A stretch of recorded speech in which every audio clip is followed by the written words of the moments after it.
Hello, my dear students. In this session, we'll be covering up some basics of permutations and combinations. We'll be doing some basic questions to start our journey for ZAT 2024. चलिए start करते हैं और we'll be doing the practice with questions, ठीक है? But we'll be doing some 50-60 questions before going to the actual ZAT questions, ठीक है? CAT नहीं, ZAT के लिए. Okay, so let us start. Firstly, let us understand the difference between independent events versus dependent events.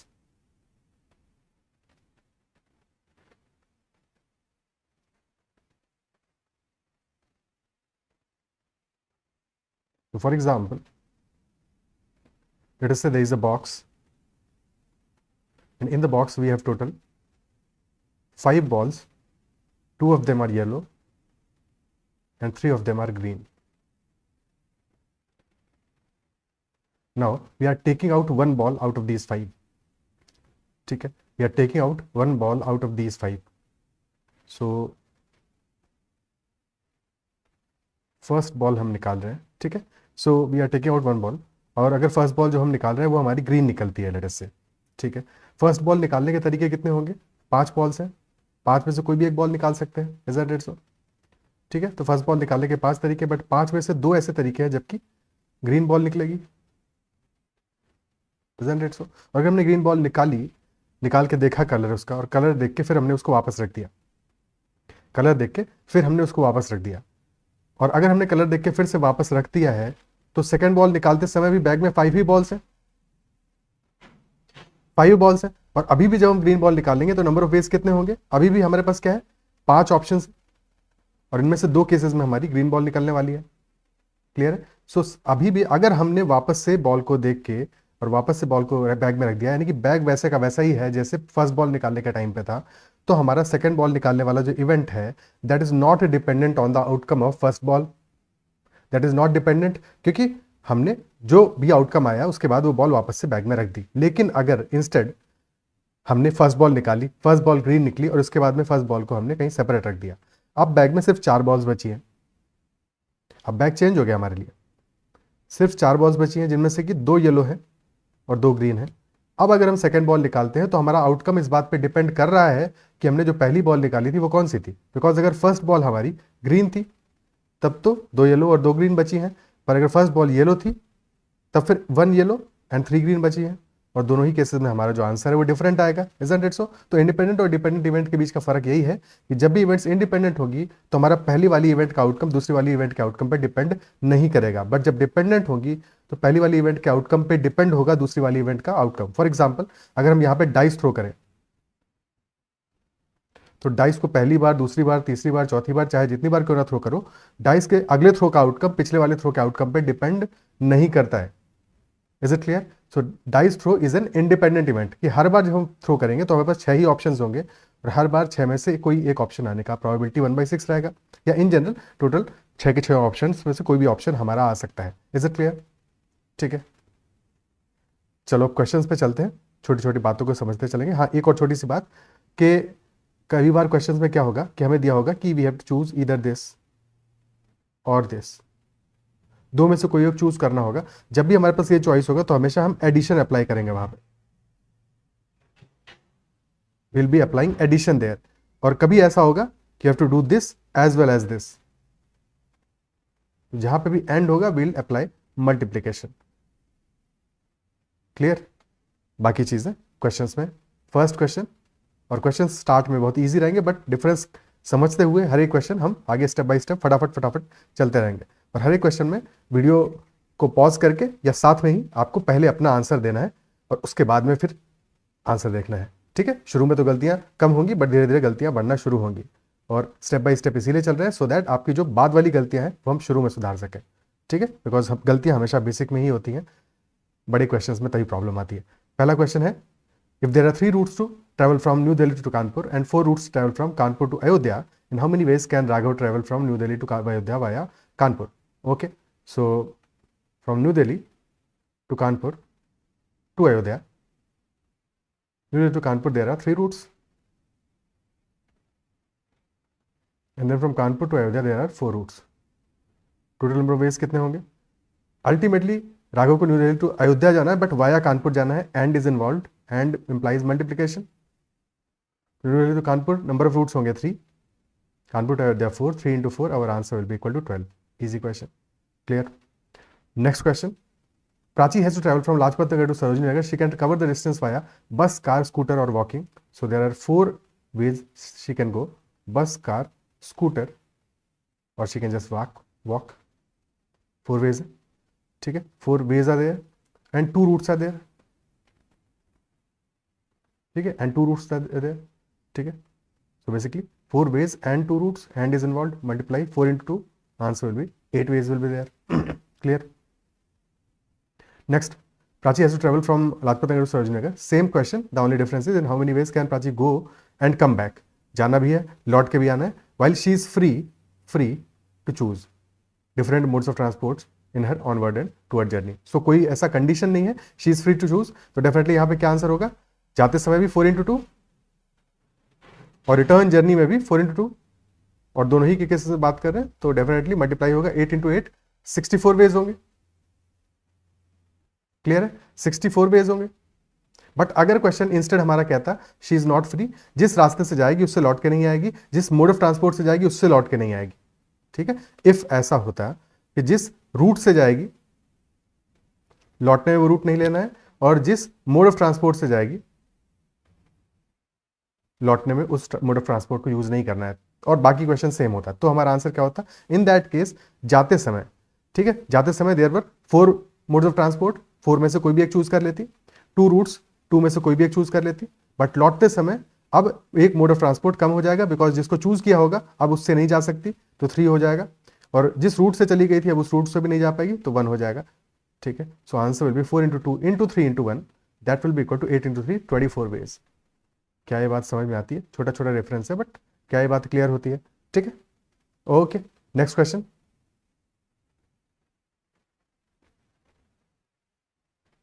Okay, next question कह रहा है if there are 5 routes to travel from new Delhi to Mumbai and 3 routes to travel from Mumbai to Pune, 5 from new Delhi to Mumbai and 3 from Mumbai to Pune, and then there are 2 additional routes from new Delhi to Pune which are not via Mumbai, तो 2 और routes हैं हमारे। Okay, now the question is saying in how many ways can Preeti travel from new Delhi to Pune. तो ultimately New Delhi to Pune जाना है, मुंबई जाना कोई जरूरी नहीं है, but yes there are a few routes जो वाया मुंबई है, कुछ रूट्स ऐसे हैं जो जिनके लिए मुंबई जाना जरूरी नहीं है। तो नंबर ऑफ वेज कितने होंगे? अल्टीमेटली जाना है न्यू दिल्ली टू पुणे, तो 2 केसेस बन सकते हैं, या तो वाया मुंबई जाए या वाया मुंबई ना जाए। अगर वाया मुंबई जाएगी तो क्या होगा? Via Mumbai number of routes होंगे हमारे 5 into 3, और अदरवाइज 2 एडिशनल रूट्स होंगे, तो 15 + 2, our answer will be 17 ways हैं प्रीति के पास। Clear? Okay, 17। Next question, if a dice is thrown और a coin is tossed, what are the number of possible outcomes और इंप्लाइज एडिशन। डाइस को throw करेंगे 6 outcomes आएंगे, कॉइन को toss करेंगे 2 आउटकम्स आएंगे, और या तो हम डाइस को थ्रो करें या कॉइन को टॉस करें, 6 + 2 टोटल 8 पॉसिबल आउटकम्स हैं। Okay, next, dice is thrown and a coin is tossed, and है which is applying multiplication. Dice को थ्रो करेंगे 6 आउटकम, कॉइन को टॉस करेंगे 2, 6 into 2, 12 are the number of possible outcomes. Is it clear? Next question, 8 trains are running from Jaipur to Jodhpur, in how many ways can Anmol go and return by any train? जा किसी भी train से सकता है, लौट किसी भी train से सकता है, तो जाते समय भी 8 ऑप्शन है, लौटते समय भी 8 ऑप्शन है, 8 into 8, 64। नेक्स्ट है कि if Anmol is going by some train, तो रिटर्न करना है दूसरी ट्रेन से, जाते समय यानी कि 8 ऑप्शन होंगे, लौटते समय एक कम होगा 7, 8 into 7, 56, यानी कि डिपेंडेंसी है यहाँ पे, isn't it so? Second event हमारा फर्स्ट पे डिपेंडेंट है, जिस ट्रेन से गया है उसे लौट के नहीं आना है। Next, from the digits 2, 3, 4, 5 and 6, how many 2 digit even numbers can be formed if repetition is allowed. ठीक है, 2 digit के इवन नंबर्स हमको बनाने हैं such that repetition is allowed. Even number बनाना है तो मतलब क्या हुआ, हमारा जो हमारा यूनिट डिजिट है वहां पे इवन नंबर आएगा। 2, 3, 4, 5, 6 में से बनाना है तो 2 आएगा या 4 आएगा या 6 आएगा। ठीक है, यानी कि 3 पॉसिबल केसेस बनेंगे हमारे फॉर यूनिट डिजिट, और रिपीटेशन अलाउड है तो सेकंड डिजिट पे यानी कि 10th डिजिट पे तो कोई टेंशन नहीं है, वहां पे हम 5 में से कोई भी एक डिजिट फिल कर सकते हैं, 5 ऑप्शंस विल बी देयर, तो 5 into 3, 15 will be our answer. Clear? 15 answer हो जाएगा। Next question, from the digits 2, 3, 4, 5 and 6 we have to still make 2 digit even numbers, but इस बार क्या है, रेपिटेशन अलाउड नहीं है। That's the only difference. कोई बात नहीं, रेपिटेशन अलाउड नहीं है, यहाँ तो अभी भी वही कहानी रहेगी, 2, 4, 6 3 पॉसिबल केसेस। बट अब अगली बार वाला जो हमारा नंबर ऑफ वेज है वो डिपेंडेंट है, क्योंकि अब जो भी हमने एक फिलअप कर दिया यहाँ पे, लेटेस्ट से हमने 2 को फिलअप कर दिया, टोटल 5 डिजिट्स अवेलेबल थी, अब 4 अवेलेबल रहेंगी, तो यहाँ पे 4 में से कोई एक फिलअप करनी पड़ेगी। 4 × 3 answer will be equal to 12। Clear? ठीक है। और ऐसे किसी भी केस में अभी तो देखो कोई प्रॉब्लम नहीं है, पर अगर यहाँ पे हमारे पास नंबर ऑफ अगर डिजिट्स गिवन होती 0, 2, 3, 4, 5 और अब ये क्वेश्चन पूछा होता, अब 0 भी इन्वॉल्व है, अब 0 भी इन्वॉल्व है, ठीक है, तो हमें क्या फिर सोचना पड़ता उस केस में? देखो, तब हमें 2 केसेस बनाने पड़ते। एक केस वो आता जबकि हमारा यूनिट डिजिट 0 है, आ रहा है, तब अलग से सोचना पड़ता, और एक केस हुआ था जबकि यूनिट डिजिट में हमारा 0 नहीं आ रहा है बल्कि 2 या 4 आ रहा है। ओके, इन दोनों में से कोई एक केस होगा, यानी कि और होगा, विच इंप्लाइज एडिशन होगा। ठीक है, पहले वाले केस में नंबर ऑफ वेज कितने होंगे? अगर 0 आ रहा है तो एक ही तरीका है 0 आने का, बट 0 को फिलअप कर दिया, आप कितने डिजिट बचे? 4 डिजिट बचे हैं, तो 4 नंबर ऑफ वेज होंगे। पहले प्लेस के लिए 4 × 1 यानी कि 4 तरीके आ जाएंगे, 4 वेज आ जाएंगे। सेकंड वाले केस में there are 2 ways you can fill unit digit को एक बार फिलअप कर दिया, नंबर ऑफ डिजिट्स रिमेनिंग कितनी बची है हमारे पास? बची है अभी हमारे पास 4, बट प्रॉब्लम ये है उनमें से एक 0 भी तो है, उनमें से एक 0 भी है, और हमको 2 डिजिट का नंबर बनाना है, यानी कि नंबर ऑफ वेज होंगे इस बार 4 नहीं होंगे, यहाँ पे 3 आएगा।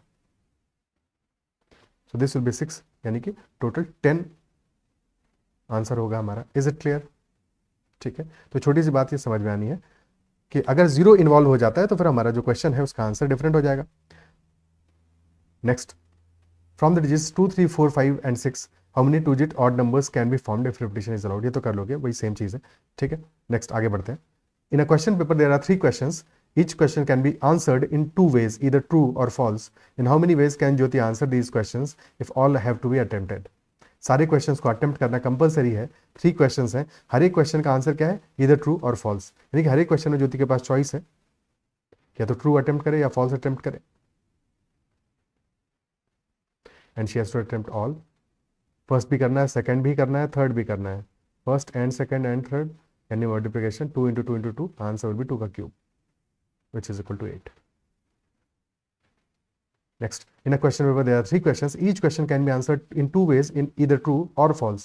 Now the question is, in how many ways can Jyoti answer these questions if she can choose to attempt or leave a question? यानी कि इस बार एक additional choice है, either she can attempt or she can leave a question. तो अगर if she is attempting तो या तो true होगा, true मार्क करेगी, या false मार्क करेगी, ठीक है, या फिर छोड़ सकती है क्वेश्चन को, ठीक है, मिस कर सकती है, स्किप कर सकती है, which implies कि हर एक क्वेश्चन के लिए there are 3 possible cases, true, false and skip या leave। ठीक है, skip या leave जो भी जिस तरह से भी समझो, तो टोटल 3 केसेस बनेंगे हर एक क्वेश्चन के लिए, टोटल 3 क्वेश्चंस हैं, तो 3 का whole cube which is 27 number of ways होंगे। क्लियर है? ठीक है,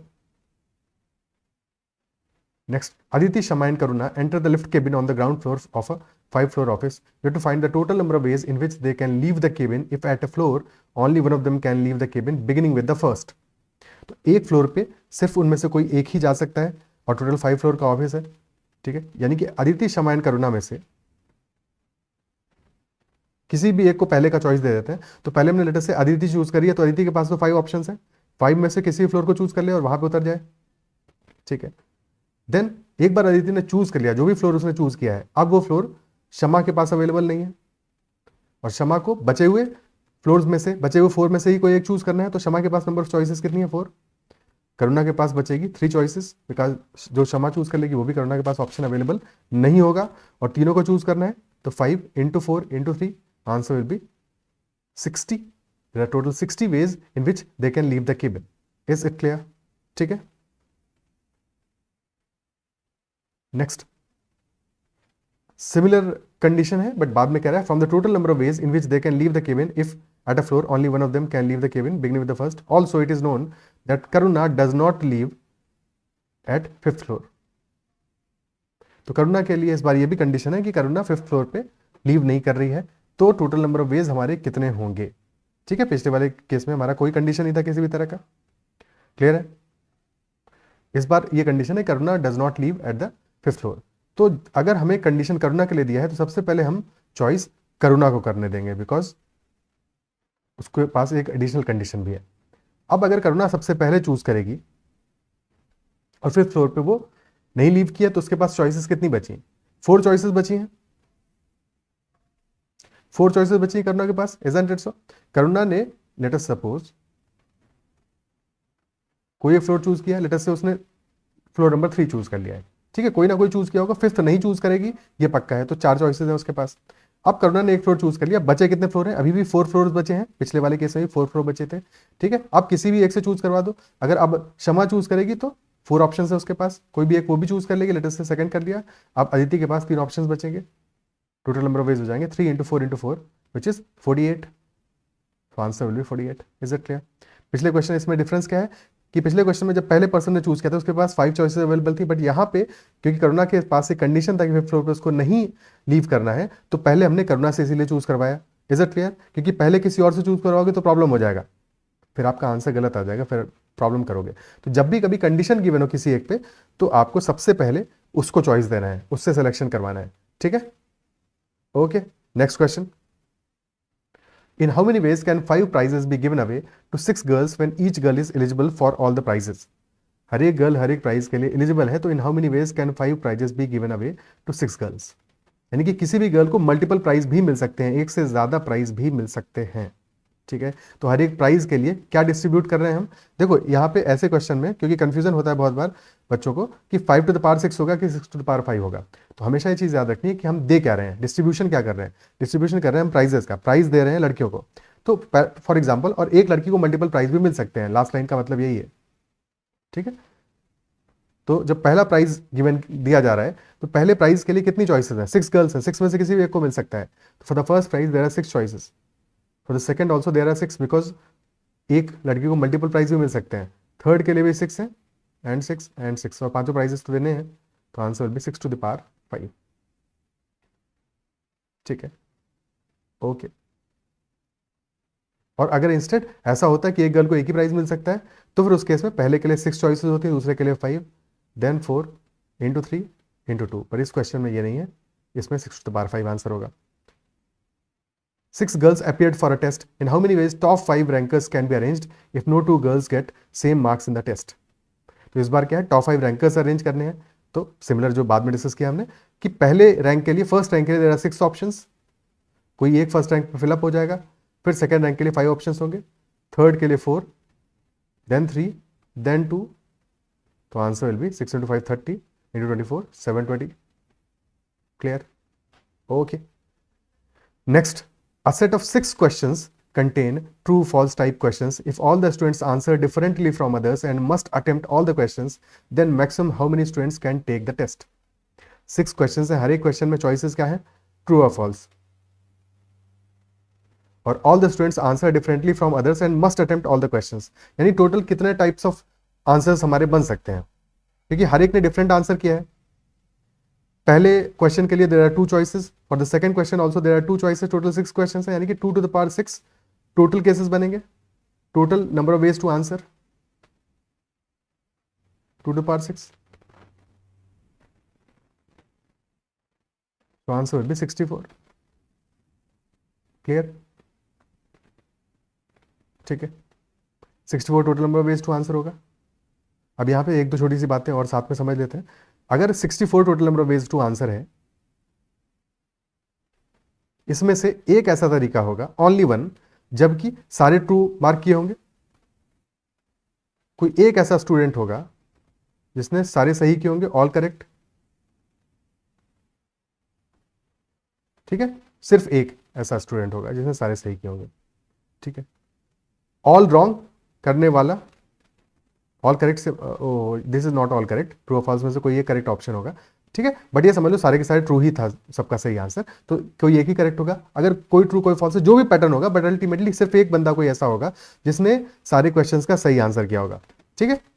और सारे का हम मान लेते हैं कि अभी फिलहाल के लिए सही आंसर ट्रू ही था, और कोई एक ऐसा पर्सन होगा, अकेला ऐसा होगा जिसने सारे रॉन्ग किए होंगे। क्लियर है? ठीक है। और 5 करेक्ट करने वाले लोग कितने होंगे? अगर हम कहें 5 करेक्ट करने वाले लोग कितने होंगे, तो अगर 5 करेक्ट के हिसाब से बात करें तो यहाँ पे देखो, इसमें पैटर्न समझो, जिस वजह से सारे ट्रू हमने लिए हैं ताकि समझने में आसानी रहे। ठीक है, तो अगर 5 करेक्ट की बात करें यानी कि 5 ट्रू किए होंगे, एक कोई फॉल्स किया होगा, एक कोई फॉल्स किया होगा, तो 5 करेक्ट करने वाले लोग कितने रहे होंगे? अब एक फॉल्स करने के चॉइस कितने हैं? 6 में से कोई एक फॉल्स किया है, यानी कि टोटल 6 ऐसे वेज हैं जिससे कि 5 करेक्ट किए जा सकते हैं। क्लियर है? सिमिलरली 5 रॉन्ग करने के भी 6 तरीके होंगे, 6 वेज होंगे। Is it clear? And so on. Clear है? ठीक है, तो ये छोटी सी बात भी समझ में आनी चाहिए। तो अगर क्वेश्चन हमसे इंस्टेड ये पूछने की बजाय ये पूछता, maximum how many students can take the test and get at least a question wrong, या और did not get all the questions right, दोनों एक ही बात है, तो हमारा आंसर होता है 64 - 1 which is equal to 63। How many 4 digit numbers can be formed? एक तो ये बड़ा ही सिंपल क्वेश्चन है, इसके लिए एसएच पीएनसी की जरूरत नहीं है। तो 4 टाइम्स 9 - 3 टाइम्स 9 कर देंगे तो हमारा आंसर आ जाएगा 9000। ठीक है, 4 डिजिट्स का जो लार्जेस्ट नंबर है उसमें से 3 डिजिट का लार्जेस्ट नंबर घटा देंगे तो हमें सारे के सारे 4 डिजिट नंबर्स के बारे में पता चल जाएगा, and that will be equal to 9000। But PNC से करेंगे तो कैसे करेंगे? 4 डिजिट के नंबर्स बनाने हैं हमें को, और जब भी क्वेश्चन ऐसा पूछेगा कितने 4 डिजिट नंबर्स फॉर्म किए जा सकते हैं, कोई कंडीशन नहीं है, यानी कि ऑब्वियसली रिपीटेशन अलाउड है यहाँ पे रिपीटेशन बिल्कुल हो सकता है। तो हमारे पास हर एक प्लेस पे 10 डिजिट्स का ऑप्शन है, accept first place, because first place पे 0 नहीं आ सकता ना, यहाँ पे 0 तो नहीं आ सकता ना, तो यहाँ पे 9 ऑप्शन है, तो 9 into 10 into 10 into 10, answer will be 9000। Next question, how many 4 digit numbers can be formed if each digit is used only once? Okay, condition है इस बार कि एक डिजिट को हम एक ही बार यूज कर सकते हैं। ठीक है, क्या करेंगे? अब याद करो लिफ्ट वाले क्वेश्चन को, हमारे पास सिर्फ ये कंडीशन नहीं है, एक और कंडीशन है कि हमारा इस प्लेस पे, फर्स्ट प्लेस पे 0 नहीं आ सकता है। ठीक है, 0 नहीं आ सकता है, तो यानी कि हम स्टार्ट करेंगे फिलअप करना इस प्लेस से, यूनिट डिजिट से स्टार्ट नहीं करेंगे। क्या ये बात क्लियर है? ठीक है, हमेशा ये छोटी छोटी बातों का ध्यान रखोगे तो गलतियां नहीं होंगी, मिनिमाइज होंगी। अब 0 फर्स्ट प्लेस पे फिलअप नहीं करेंगे, फर्स्ट प्लेस पे हमारे पास ऑप्शन होंगे 9, एक कोई डिजिट यहाँ पे फिलअप कर दिए, लेकिन अब आगे से कोई कंडीशन नहीं है, टोटल डिजिट्स तो 10 थी, 10 डिजिट्स थी, यानी कि अभी भी हमारे पास 9 डिजिट्स अवेलेबल हैं, फर्स्ट प्लेस पे फिलअप करने के बाद में 9 डिजिट्स अवेलेबल है। ठीक है, बिकॉज 0 आप फिलअप कर सकते हैं, अब तो 0 अलाउड है, बस सिर्फ वही डिजिट नहीं फिलअप कर पाएंगे जो फर्स्ट प्लेस पे आ गई है, यानी कि अभी भी हमारे पास 9 चॉइसेस हैं। इसके अगले में 8 चॉइसेस बचेंगी, फिर 7 बचेंगी, तो आंसर होगा 9 इंटू 9 इंटू 8 इंटू 7। क्लियर? ठीक है,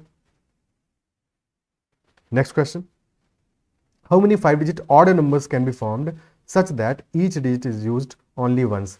इस बार क्या करना है, 5 डिजिट के ऑड नंबर्स बनाने हैं such that each digit is used only once.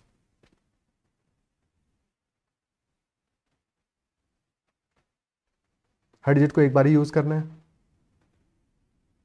Okay, क्या तरीके हो सकते हैं? ऑड नंबर बनाने हैं और 5 डिजिट के नंबर्स बनाने हैं, यानी कि ये तो पता है लास्ट में हमारे पास 1 3 5 7 और 9 आने वाला है, और स्टार्ट में 0 नहीं चाहिए। ठीक है, स्टार्ट में 0 नहीं चाहिए, तो क्या किया जाए? ऑड नंबर्स भी बनाने हैं और ये भी सोचना है, दोनों चीज़ें हैं। ठीक है, तो सबसे पहला काम हम ये करते हैं कि लास्ट में फिलअप करते हैं, ऑड नंबर बनाना है, तो लास्ट में 5 ऑप्शन है हमारे पास, 5 में से कोई एक डिजिट फिलअप करना है, इज दैट सो? ठीक है, तो कितने तरीके होंगे? 5 वेज होंगे, कोई एक ऑड डिजिट हमारा फिलअप हो जाएगा।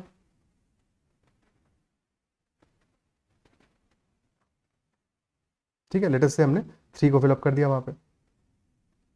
ओके, कोई एक और डिजिट वहां पे फिलअप हो गया। अब हमारे पास जो डिजिट्स बची हैं, कितनी बची हैं? 9 डिजिट्स बची हैं, बट अब फर्स्ट प्लेस को फिलअप करेंगे, और 0 नहीं आ सकता फर्स्ट प्लेस पे, 0 नहीं आ सकता फर्स्ट प्लेस पे, तो फर्स्ट प्लेस पे हमारे पास नंबर डिजिट्स कितनी बची हैं? अब टोटल 8 डिजिट्स बची हैं, क्योंकि 0 नहीं आ सकता है और कोई एक और डिजिट हम ऑलरेडी फिलअप कर चुके हैं, तो 8 ऑप्शन है।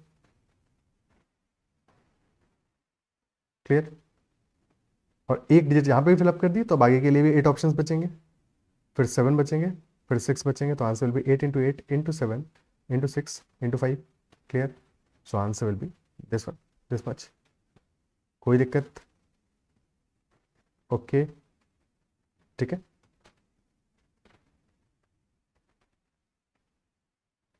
Next question. 3 different fruits are to be given to 4 children in such a way that each gets at most 1 fruit. In how many ways this can be done? 3 fruits are to be given to 4 children. और हर एक के पास at most एक fruit होना चाहिए, एक fruit से ज़्यादा नहीं होना चाहिए. तो यानी कि जब पहला फ्रूट दे रहे हैं तो हमारे पास 4 चॉइसेस हैं, 4 में से किसी भी एक बच्चे को मिल जाएगा. लेकिन जिस बच्चे को पहला फ्रूट मिल गया, अब उसको दूसरा नहीं मिलना है, तो दूसरे फ्रूट के लिए 3 चॉइसेस, तीसरे के लिए 2. 4 into 3 into 2, answer will be 24. Next. Okay, तो these are the questions. Clear है? ठीक है. अब एक दो छोटी बातें और समझते हैं, उसके बाद में फिर आगे के क्वेश्चंस को फिर क्लियर करेंगे. So there are 2 things in PNC. अभी तक हमने इन जनरल जो भी बेसिक क्वेश्चन है, जहां तक कि हमें परमुटेशन या कॉम्बिनेशन की जरूरत नहीं पड़ी है, वो सब क्वेश्चन हमने कर लिए. अब 2 चीज़ें हमारे लिए समझना जरूरी है, selection and arrangement.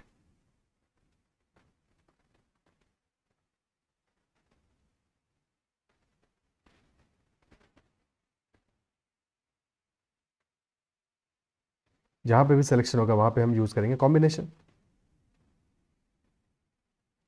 Which is NCR, selecting r things out of n things. और जहां पे अरेंजमेंट होगा वहां पे विल बी डूइंग परमुटेशन,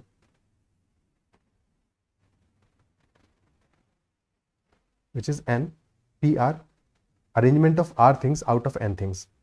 ठीक है. और जब भी हम अरेंजमेंट करेंगे, अरेंजमेंट करने का मतलब क्या हुआ? देखो फॉर एग्जाम्पल कि हमारे पास 5 पेन्स थे. ठीक है, 5 पेन्स थे, और 5 पेन्स में से हमने 3 पेन्स को सेलेक्ट किया. ठीक है, तो सेलेक्ट करेंगे, या तो पहले 3 होंगे, दूसरा या सेकंड थर्ड फोर्थ होगा, सेकंड थर्ड फिफ्थ होगा. There can be multiple cases of selection कि 5 में से हम 3 पेन्स को सेलेक्ट कर रहे हैं, तो कितने तरीके होंगे. ठीक है. बट जब अरेंजमेंट करेंगे तो अरेंजमेंट के केस में क्या होगा? पहले तो सिलेक्शन करना पड़ेगा, और फिर सिलेक्शन करने के बाद में अरेंजमेंट होगा. कि 5 में से पहले हमने 3 पेन सेलेक्ट किए, first we selected 3 pens out of the 5 and then we arrange those 3 pens. ठीक है. So nPr includes nCr, permutation includes combination. ठीक है, arrangement includes selection. So nPr is equal to nCr, यानी पहले selection किया और फिर उन आर आइटम्स को अरेंज करेंगे. So nPr is equal to nCr into r factorial. Is this clear? ठीक है. और एनसीआर का फॉर्मूला हमारा क्या होता है? That is n factorial divided by r factorial into n minus r factorial. And from the formula also you can observe that NCR is equal to NC n minus r. क्योंकि जब NC n minus r का formula लिखोगे तो भी similar बनेगा. और समझने के लिए ऐसा है, देखो n में से अगर r चीज़ों को आप सेलेक्ट कर रहे हो तो बाकी बची हुई n minus r चीज़ों को you are rejecting. If you are selecting 3 pens out of 5, you are basically rejecting the other 2 pens. Isn't it so? So that is also a kind of selection. Rejection भी तो selection ही है. ठीक है, rejection भी तो selection ही है कि हाँ उसको चूज नहीं किया. चूज नहीं करना is also a choice. Not making a decision is also decision. ठीक है. तो NCR is equal to NC n minus r, that is first thing. और अगर हम किसी भी एन चीज़ों में से कोई भी चीज़ चूज नहीं कर रहे तो उसका एक ही तरीका होगा. नहीं कर रहे भाई, नहीं चूज कर रहे, there is only one way. ठीक है, to choose 0 things out of n things. और अगर कोई एक चीज चूज कर रहे हैं, NC1, जो हमने पीछे के भी कई क्वेश्चंस में किया कि 4 रास्ते हैं, कोई एक चूज करना है, तो कितने तरीके होंगे? 4 तरीके होंगे. तो n में से कोई एक चीज चूज करने का number of ways is always equal to n. Then NC2 क्या होगा? n में से कोई 2 चीजें चूज करनी है, तो that will be n into n minus 1 divide by 2 by the same formula. Clear? NC3 that will be equal to n के फैक्टोरियल में पहले 3 टर्म लिखेंगे. ठीक है, n into n minus 1 into n minus 2 divided by 3 factorial, which is 3 into 2 into 1. यहाँ भी 2 factorial था, basically 2 factorial तो 2 के बराबर ही होता है, that is why n into n minus 1 by 2 लिख दिया. Is it clear? Similarly NC4 में क्या करेंगे? पहले 4 टर्म लिखेंगे, n into n minus 1 into n minus 2 into n minus 3 divided by 4 factorial. अब 2-4 जो कुछ कॉमन वैल्यूज हैं उनको देख लेते हैं फटाफट से. तो 4C2 is what? 4 into 3 by 2 which is equal to 6. 5C2 5 into 4 by 2 which is equal to 10. 6C2 6 into 5 by 2 that is equal to 15. अपने एंड पे ये चीज़ें लिखते रहना है. ठीक है, भागवत नहीं चल रही है तो हर चीज़ को पेन डाउन करना है, लिखते रहना है खुद से. ठीक है, 7C2 7 into 6 by 2 21, 8C2, 8 into 7 by 2, 28. Similarly 9C2 is 9 into 8 by 2, which is what? 36. अब 10C2 के लिए अब हम आगे के स्टेप नहीं लिखे हैं. 10 into 9 by 2 which is 45. 11C2 11 into 10 by 2 55 and so on. तो अब आगे जब भी आप इसको प्रैक्टिस करोगे तो हमेशा याद रखना है कि आपको आगे लिखना नहीं है, डायरेक्टली आपको वैल्यू रिजल्ट निकालना है. क्या करना है उसके लिए? n into n minus 1 by 2 करना है. और क्या करना है? ठीक है, NC3 की बात कर लेते हैं फटाफट से. जब भी NC3 करेंगे तो 3C3 क्या होगा? 3 में से 3. हाँ, एक छोटी चीज जो स्टार्ट में रह गई थी कि जब भी हम NCN करेंगे, n में से n चीजों को चूज करेंगे तो number of ways equal to 1 होगा. एक ही तरीका होगा जिससे कि सारी चीजें चूज की जा सकती हैं. 3C3 is equal to 1. 4C3 क्या है बेसिकली हमारा? 4C3 is equal to 4C1. n minus r is equal to NCR. ठीक है, तो 4C1 इज इक्वल टू 4, तो 4C3 हमारा 4 के बराबर ही होगा. 5C3, now 5C3 is equal to 5C2, तो 5C2 that is equal to 10. ऐसे ही दिमाग में क्लियर रखनी है इन चीजों को. ठीक है, 6C2 क्या होगा? 6C3 क्या होगा? अब 6C3 को पलटोगे भी तो भी 6C3 आने वाला है, तो इसको तो कैलकुलेट करना पड़ेगा. तो that will be equal to what? 6 into 5 into 4 divide by 3 factorial which is 3 into 2. तो 6 से 6 कैंसिल आउट हो गया, बचेगा ये 20. ठीक है, similarly 7C3 that will B 7 into 6 into 5 divide by 3 into 2.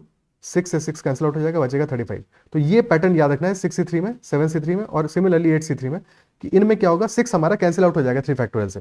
तो 6C3 हमारा स्ट्रेट अवे आएगा बिना दिमाग लगाए. दिमाग में हमको ये ध्यान रखना है कि 6C3 हमारा होगा हमेशा 5 इंटू 4.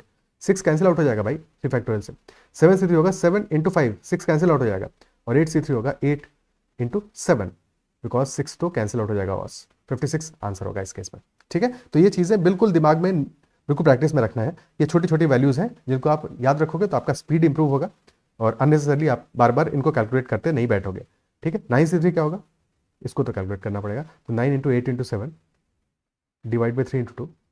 3 से गया 3, 2 से गया 2, तो 3 इंटू 4 12, 7 जा 84 हमारा इस केस में आंसर हो जाएगा. Is it clear? So these are some of the common values जो कि हमें बिल्कुल दिमाग में रखनी है. अब क्वेश्चंस पे चलते हैं और छोटी छोटी बातों को सीखते हुए चलते हैं. फर्स्ट क्वेश्चन लेते हैं आज का.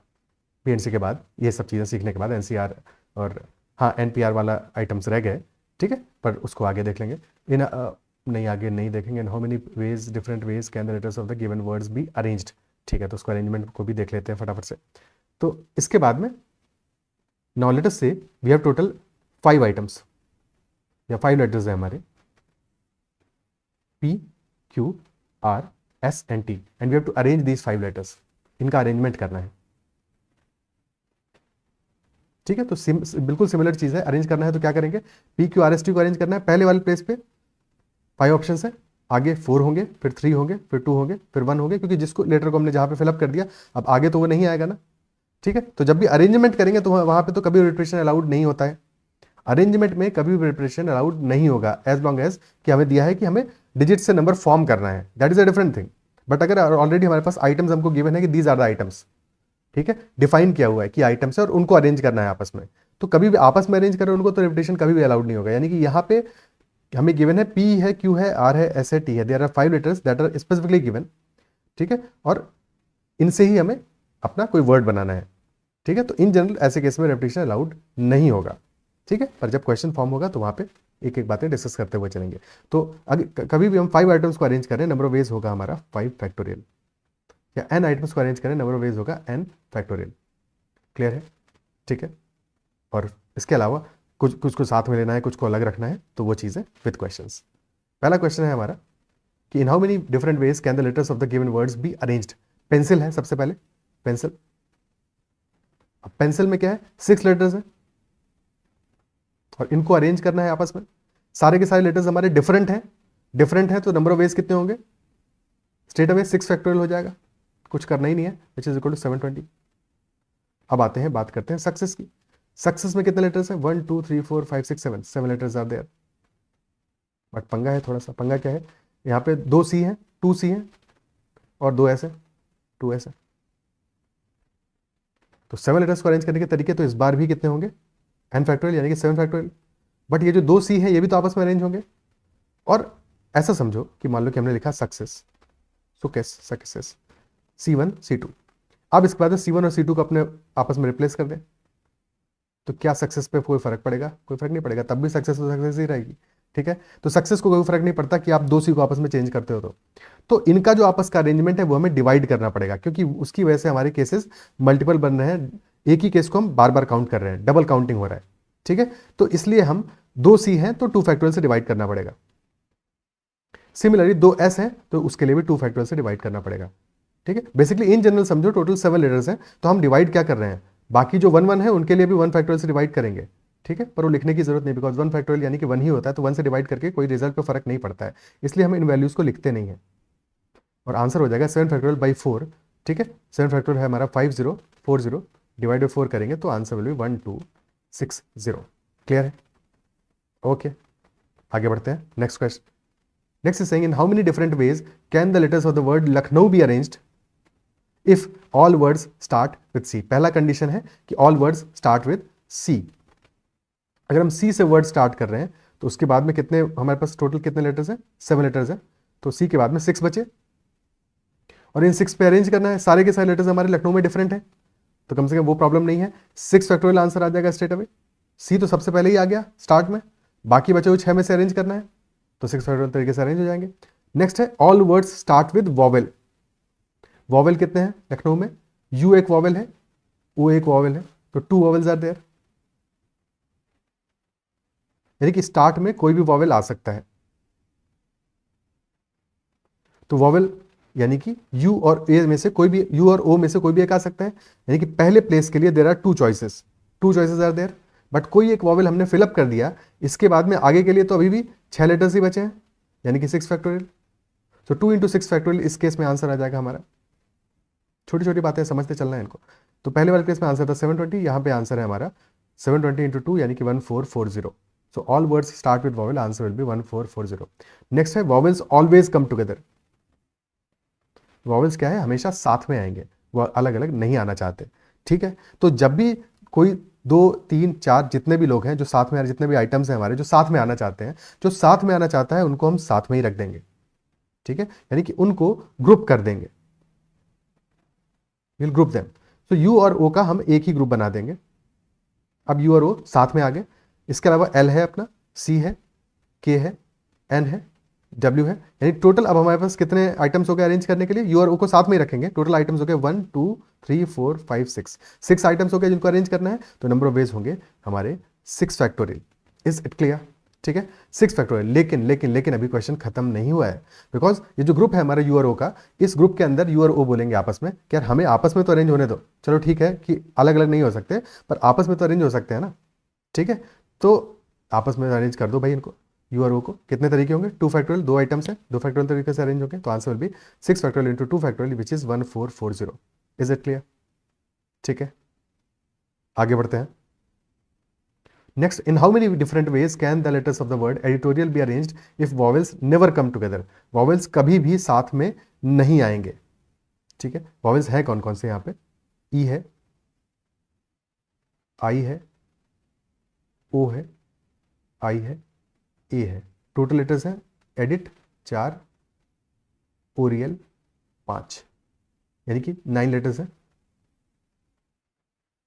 जिनमें से कि एक ई है और 2 आई है, एक ओ है और एक ए है। टोटल 5 वॉवेल्स हैं हमारे। और क्वेश्चन कह रहा है कि ऐसे हमें अरेंज करना है such that vowels never come together, vowels कभी भी साथ में नहीं आएंगे। ठीक है, एक चीज जो कंफ्यूजन यहाँ पे क्लियर होना चाहिए, ठीक है, कि इसका आंसर हम टोटल निकाल लें और उसमें से सब्ट्रैक्ट कर दें वो केसेस जबकि ऑल वॉवेल्स आर टुगेदर।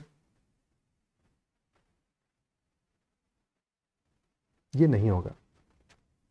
ये इसलिए नहीं होगा बिकॉज अगर हमने ऑल वॉवेल्स टुगेदर का केस सब्ट्रैक्ट कर भी दिया तब भी कुछ ऐसे केसेस बनेंगे जबकि हमारे कुछ वॉवेल्स साथ में आएंगे। जैसे कि एडिटोरियल वर्ड को ही देख लो, क्या सारे वॉवेल्स साथ में हैं? नहीं है, लेकिन आई और ए यहाँ पे साथ में आ रहा है।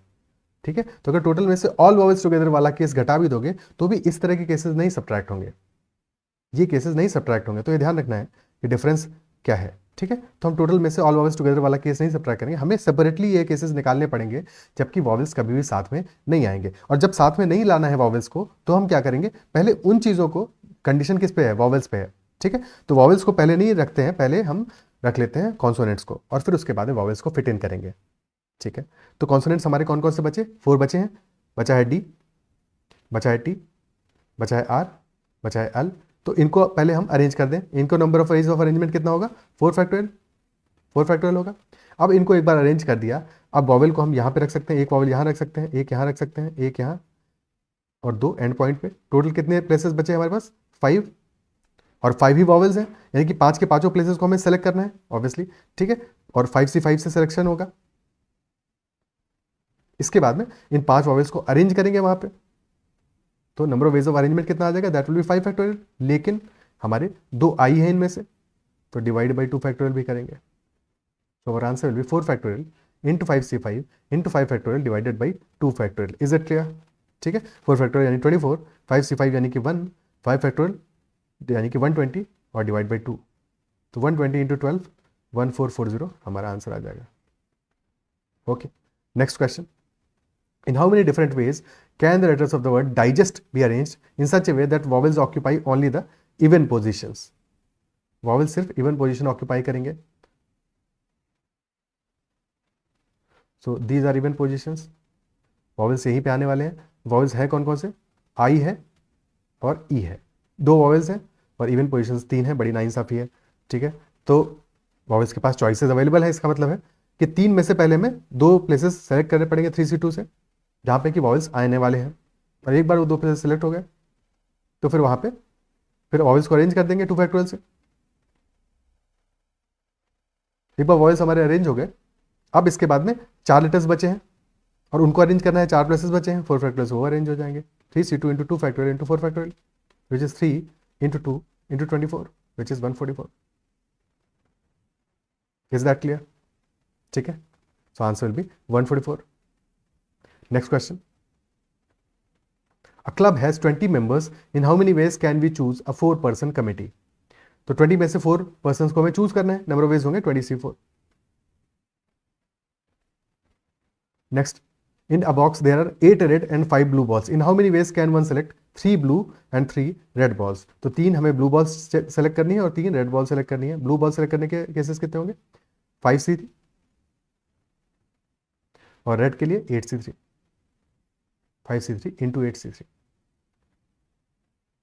A college has 8 basketball players, a 5-member team and a captain are to be selected out of 8 players. How many different selections can be made? 8 basketball players हैं कॉलेज में और 5-member टीम हमें सेलेक्ट करनी है और एक captain भी select करना है out of 8 players.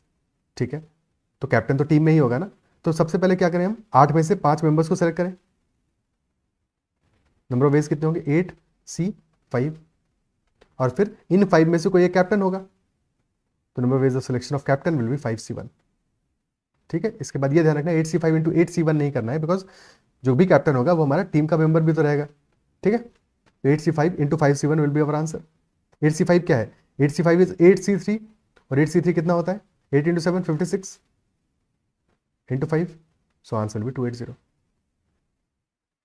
Next, all out of 11 members of a team 2 players are to be selected as captain and vice captain. In how many different ways can it be done? तो क्या कर सकते हैं यहाँ पे, एक कैप्टन को select करना है और एक वाइस कैप्टन, दोनों डिफरेंट हो गए, तो 11 में से 2 प्लेयर्स को सेलेक्ट कर लें। 2 प्लेयर्स हमने सेलेक्ट कर लिए, अब इनमें से एक को कैप्टन बना देते हैं, एक को वाइस कैप्टन बना देते हैं, यानी अरेंजमेंट हो गया एक तरह से, तो इंटू 2 फैक्टोरियल हो गया। ठीक है, तो आंसर विल बी कितना, 11 into 10 by 2 into 2 यानी कि 110। क्लियर है? या फिर ऐसे सोच सकते थे कि 11 में से एक कैप्टन बनाना है, तो जब कैप्टन बना रहे हो तो पहले कैप्टन बनाने के लिए 11 चॉइसेस है हमारे पास, 11 में से किसी भी एक को बना दिया कैप्टन, अब बचे 10 लोग, उनमें से किसी एक को बनाएंगे वाइस कैप्टन, तो आंसर तो सेम ही आना है, चाहे जैसे भी सोचो। अगर आपका सोचने का तरीका जो है, जो लॉजिक है वो करेक्ट है, तो फिर आंसर में थोड़ी बदलाव आने वाला है, आंसर तो सेम ही आएगा। Clear? Okay, next question, next question देखते हैं। Okay, so next question is saying 5 members are to be selected from a group of 9 persons such that 2 particular members must be selected. 5 members हमें इस तरह से select करने हैं from a group of 9 persons such that 2 particular members must be selected always. दो particular members हमेशा select होने चाहिए, ठीक है, दो लोग हमेशा सेलेक्ट होने चाहिए। यानी कि अगर लेट अस से हमारे पास जो 9 पर्सन्स हैं वो है A B C D E F G H and I. अब इनमें से दो को हमेशा सेलेक्ट करना है, तो लेट अस से वो दो हैं ए और बी, इनको हमेशा ही सेलेक्ट करना है। टोटल 5 को सेलेक्ट करना है 9 में से, दो को हमेशा सेलेक्ट करना है। तो अगर दो को हमेशा सेलेक्ट करना है, ऑलवेज सेलेक्ट करना है, विच इंप्लाइज कि बचे हुए 9 में से, बचे हुए 7 में से 7 बचे, 7 में से हमें 3 सेलेक्ट करने हैं, इजंट इट सो? क्योंकि दो तो हमेशा ही सेलेक्ट हो रहे हैं, तो answer will B 7C3। Clear? और 7C3 होता क्या है? 7 इंटू 5 35। क्लियर? ठीक है, answer will B 35। Next, 5 members are to be selected from a group of 9 persons such that 2 particular members must not be selected। यानी कि दो को तो सेलेक्ट ही नहीं करना है। अगर दो को नहीं करना है सेलेक्ट, तो बचे हुए 7 में से ही सेलेक्ट करना है, और 7 में से हमें सिलेक्शन करने हैं 5, so this time answer will be 7C5 because 2 have not to be selected. तो 9 minus 2 C5, 7C5, 7C5 is 7C2 which is 7 into 6 by 2 which is 21। Clear? Next question. A 5-member committee is to be formed from 8 men and 4 women such that exactly 3 men are selected. In how many ways this can be done? 5 member की committee हमें बनानी है such that, और बनानी है 8 men और 4 women से such that exactly 3 men are selected। तो कितने तरीकों से ये काम हम कर सकते हैं? Exactly 3 हमको men चाहिए 5 member कमेटी में, which implies कि 3 should be men and 2 should be women। और 3 men सेलेक्ट करने हैं 8 में से, तो 8C3 will be number of ways for selection of men and 4C2 will be number of ways for selection of women। 8C3 into 4C2, answer will be 8C3 कितना है? 8 into 7 56 into 4C2 6, so 50 into 6 336 will be our answer। Clear? ठीक है। Next, a 5-member committee has to be selected such that at least 3 men are selected। इस बार क्या है? इस बार inequality है, पिछले वाले केस में हमारा था exactly, इस बार एटलीस्ट यानी कि greater than equal to 3 men होने चाहिए। मिनिमम तो 3 men होने ही चाहिए, और इससे ज़्यादा हो तो और अच्छी बात है। तो इस बार क्या हमारा नंबर ऑफ फेस कितना बनेगा?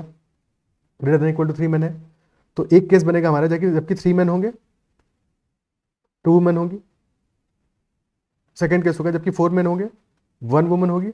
और थर्ड केस जबकि 5 men होंगे और 0 woman। There are 3 cases. First case तो वैसा ही आएगा, ऑलरेडी हम निकाल चुके हैं, ठीक है। तो 8C3 into 4C2 which is 336। Second case में होगा 8C4 into 4C1,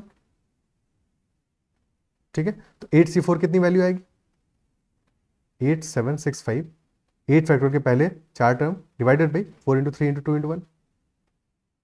4 into 2 से 8 कैंसिल आउट हो जाएगा, 3 से 2 बचेगा यहाँ पे, तो 7 5 35 into 2 70, 70 into 4 280, जो 70 आ गया, 70 into 4 280।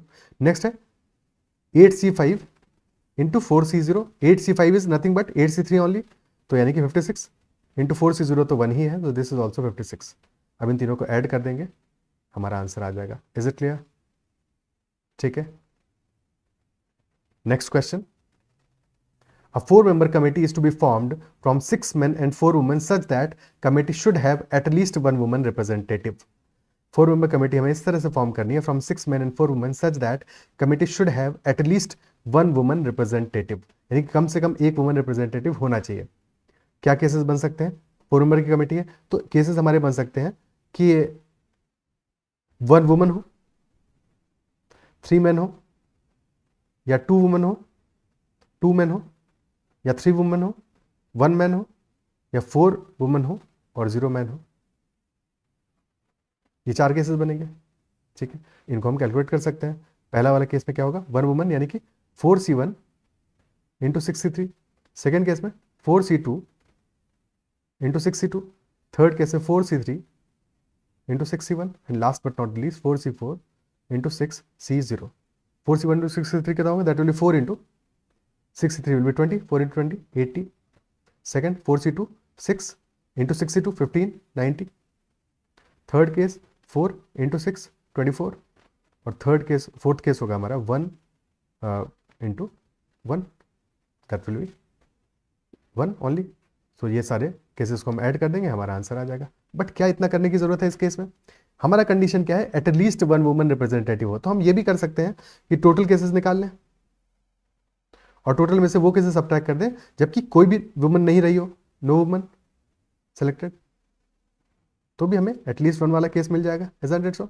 तो दैट इज मेथड नंबर 2 कि instead of selecting all the cases, ठीक है, हम उस पर्टिकुलर केस को हटा दें जबकि हमारा जो केस है वो नहीं बन रहा हो, तो भी हमें टोटल में से उतना केस हटा देंगे तो हमारा काम हो जाएगा। ठीक है, टोटल क्या होगा, 10 में से 4 सेलेक्ट कर रहे हैं, 10C4 और नो वुमन सेलेक्टेड, यानी कि केस यहाँ पे क्या होगा, नो वुमन सेलेक्टेड यानी कि 0 वुमन और 0 वुमन और 4 मैन सेलेक्ट होंगे। तो 6C4 से 4 मैन सेलेक्ट हो जाएंगे मल्टीप्लाइड बाई 4C0। 10C4 की वैल्यू क्या हो जाएगी, 10 into 9 into 8 into 7 and that divided by 4 into 3 into 2 into 1। 4 into 2 से 8 गया, 3 से यहाँ पे 3 बचा, 210 minus 6C4 will be 6C2 which is 15 only. So 195 will be our answer. ठीक है, और यहाँ पे भी चेक कर लेते हैं, 90 प्लस 80 170 प्लस 24 194 प्लस 1 195, आंसर तो सेम ही आना चाहिए। क्लियर है? Okay, next question. There are 5 green 6 red and 4 pink balls in a bag. First ball drawn is kept back after marking a sign on it. In how many ways one can draw the second ball having different color than that of a previous ball? तो कितने तरीकों से हम second ball ऐसी draw कर सकते हैं जिसका कलर पहली वाली से डिफरेंट आए। ठीक है, विच इंप्लाइज कि अगर फर्स्ट बॉल हमारी ग्रीन आ रही है तो सेकंड बॉल हमारी रेड या पिंक हो, फर्स्ट बॉल रेड आ रही है तो सेकंड हमारी ग्रीन या पिंक हो, फर्स्ट बॉल पिंक आ रही है तो सेकंड बॉल हमारी ग्रीन या फिर रेड हो। यही तरीके होंगे। फर्स्ट बॉल ड्रॉ करें ग्रीन, कितने तरीके से हो सकती है, 5 वेज होंगे। और अगर ग्रीन हमने ड्रॉ कर लिया है तो अब सेकंड रेड आए या फिर पिंक आए, और हमें पता है कि हमने पहली बॉल को निकाल के फिर वापस रख दिया है तो टोटल नंबर हमारा चेंज नहीं हो रहा है। ठीक है, टोटल नंबर हमारा चेंज नहीं हो रहा है, that is why question is easy. तो 6 + 4 क्या हो जाएगा, 10 आ जाएगा, तो 5 × 10। अगर फर्स्ट बॉल रेड आई है, रेड आने के तरीके होंगे 6, और फिर ग्रीन या पिंक चाहिए सेकंड, यानी 5 + 4 9।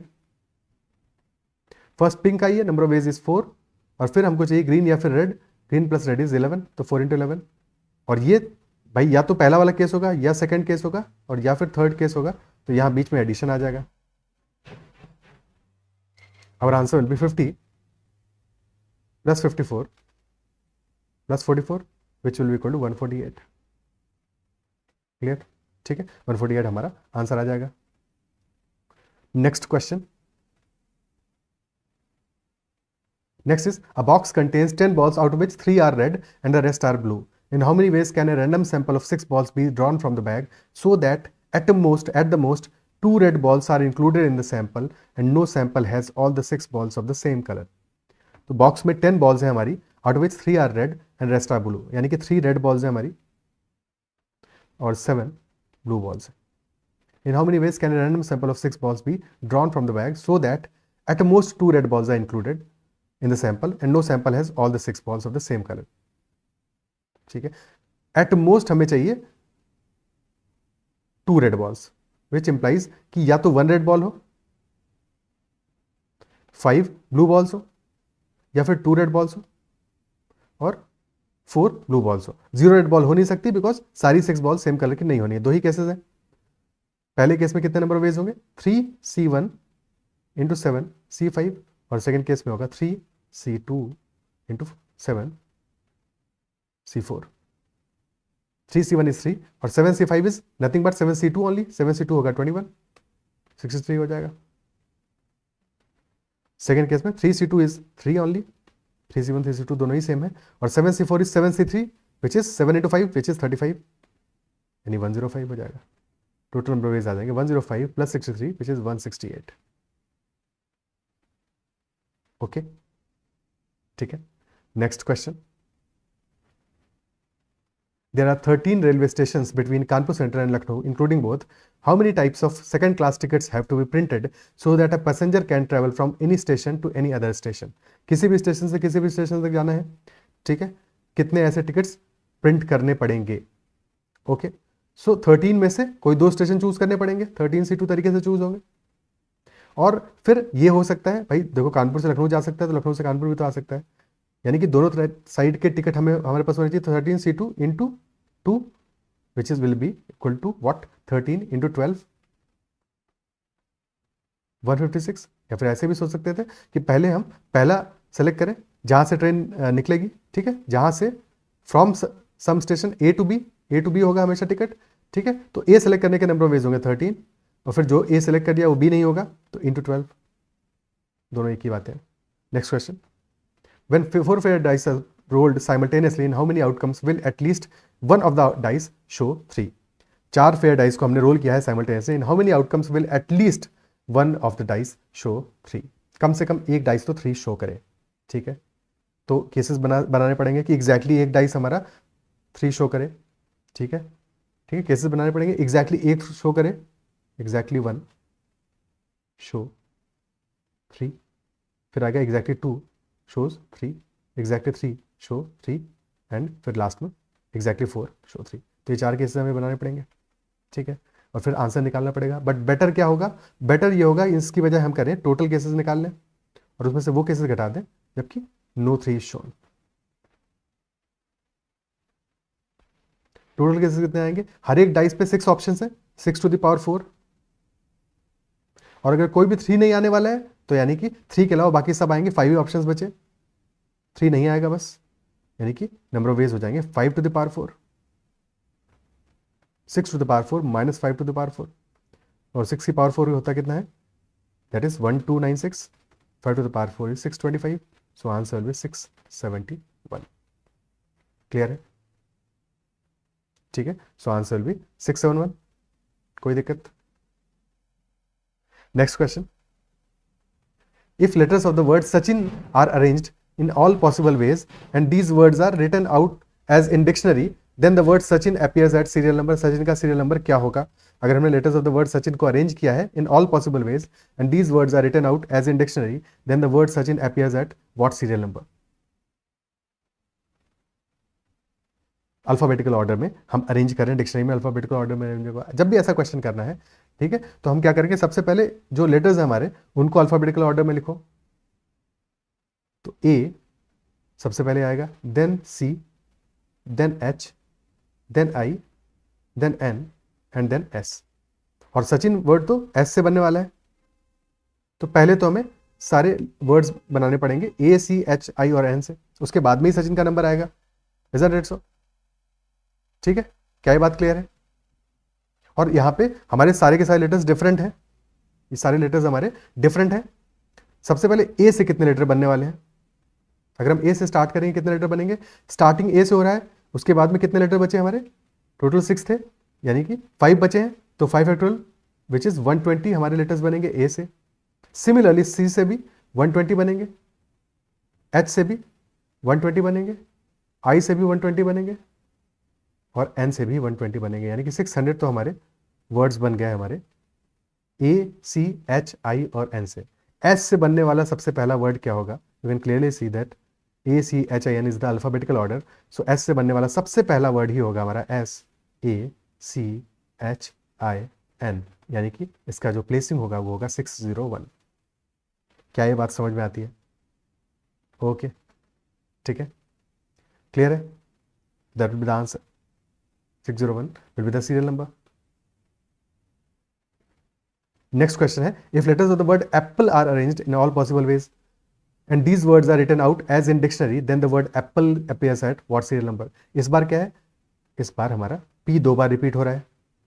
सबसे पहला काम अल्फाबेटिकल ऑर्डर में लिख लो लेटर्स को, आएगा A, then there will be E, then आएगा L, फिर आएगा P, ठीक है, फिर आएगा P, और A से ही हमें बनाना है, लेकिन सबसे पहले जो स्टार्टिंग वर्ड्स बनेंगे वो किससे बनेगा, वो बनेगा A देन E से,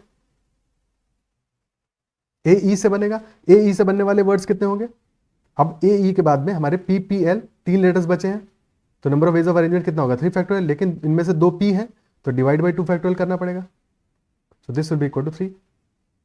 ए ई से बनेंगे 3 लेटर्स। सिमिलरली ए और एल से कितने बनेंगे, 3 factorial divide by 2 factorial again which is equal to 3। A L से भी 3 ही लेटर्स बनेंगे।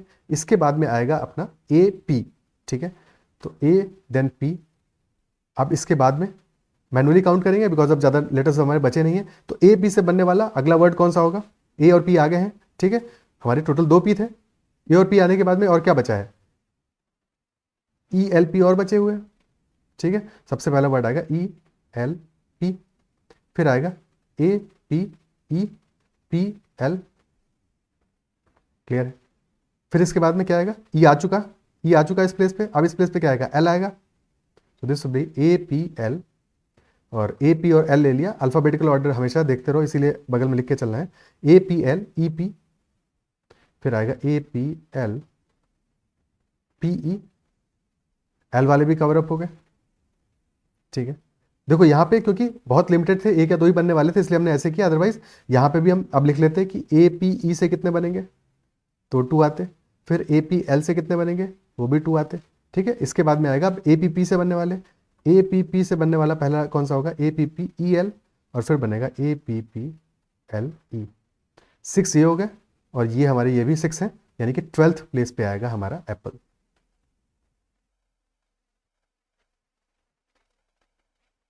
क्लियर है।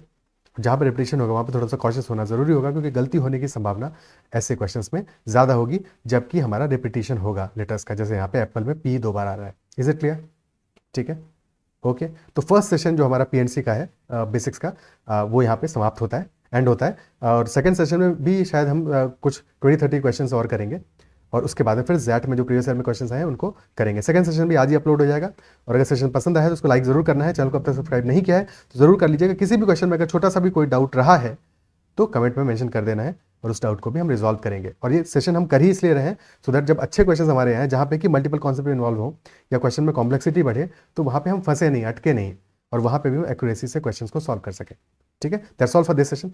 और अगर सेशन पसंद आए तो उसको लाइक करना है। Okay, bye bye, take care.